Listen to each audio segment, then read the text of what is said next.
நான் ஒரு பதிவு பார்த்தேங்க. புருஷன் இல்லாத பெண்களை இந்த சமூகம் கேவலமாக நடத்துகின்றது அப்படின்ட்டு. அது பாதி வகையில் உண்மைதான், ஆனால் பாதி வகையில் தவறு.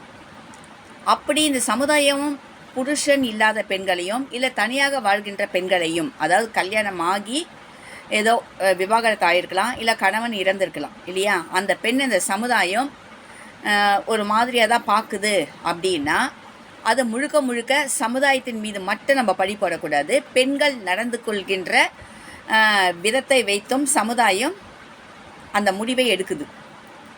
ஏன் இப்படி நீங்கள் சொல்கிறீங்க அப்படின்னு கேட்டிங்கன்னா, நான் ஆணுக்கும் சப்போர்ட் பண்ணல, பெண்ணுக்கும் சப்போர்ட் பண்ணல.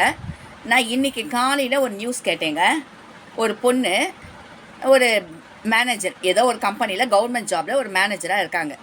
அந்த அம்மா வெளிநாட்டில் இருக்கிற குவைத்தில் வேலை செய்கிற ஒரு பையனுக்கு ஃபோன் பண்ணுறாங்க.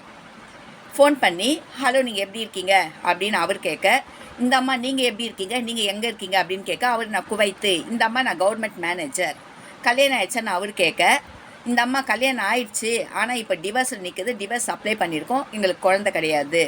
உடனே அவர் என்ன கேட்குறாருன்னா, ஏன் டிவோர்ஸ்க்கு அப்ளை பண்ணியிருக்காங்க, என்ன ஆச்சு, உங்களை நினச்சாவே எனக்கு ரொம்ப கஷ்டமாக இருக்குது அப்படின்னு அந்த பையன் சொல்ல, இந்த அம்மா என்ன சொல்கிறாங்க, ஆரம்பத்தில் நாங்கள் லவ் மேரேஜ் தான் பண்ணிக்கிட்டோம், கல்யாணமும் பண்ணிக்கிட்டோம், லைஃப் நல்லா தான் போயிட்டு இருந்தது. போக போக தான் தெரிஞ்சுது அவருக்கு வந்து நிறைய கடன் இருக்குது, பிஸ்னஸில் ஏதோ லாஸ் ஆகிட்டாரு, அதாவது கணவர் லாஸ் ஆகிட்டாரு. அந்த கடனெல்லாம் அடைக்க நான் சம்பாதிக்கிற பணமே எனக்கு சரியாக போயிடுச்சு. அது இல்லாமல் வந்து என்னை வந்து சந்தேகப்படுவார், நான் ஒர்க் பண்ணுறதுனால என்னை பார்த்து அவர் சந்தேகப்படுவார், அதனால் வேலையை விட்டு நிற்க சொல்கிறாரு. அதனால் நாங்கள் என்ன பண்ணிவிட்டோம், எங்கள் 2 பேருக்குள்ளே மிஸ் அண்டர்ஸ்டாண்டிங் வந்து நான் டிவோர்ஸ்க்கு அப்ளை பண்ணிட்டேன், இப்போது அது ரன்னிங்கில் இருக்குது அப்படின்னு இந்த அம்மா சொல்கிறாங்க. அவர் என்ன சொல்கிறது, சரி சரி உங்கள் கதையை கேட்டவனுக்கு ரொம்ப கவலையாக இருக்குது, நீங்கள் கவலைப்படாதீங்க அப்படின்ட்டு அவர் சொல்ல, இந்த அம்மா என்ன சொல்கிறாங்க, பரவாயில்ல நான் நிறைய ஆண்களிடம் பேசியிருக்கேன், ஆனால் அவங்களாம் வந்து இந்த அளவுக்கு எனக்கு ஆறுதல் சொல்லலை, நீங்கள் இந்த அளவுக்கு ஆறுதல் சொல்கிறீங்க, ரொம்ப தேங்க்ஸு.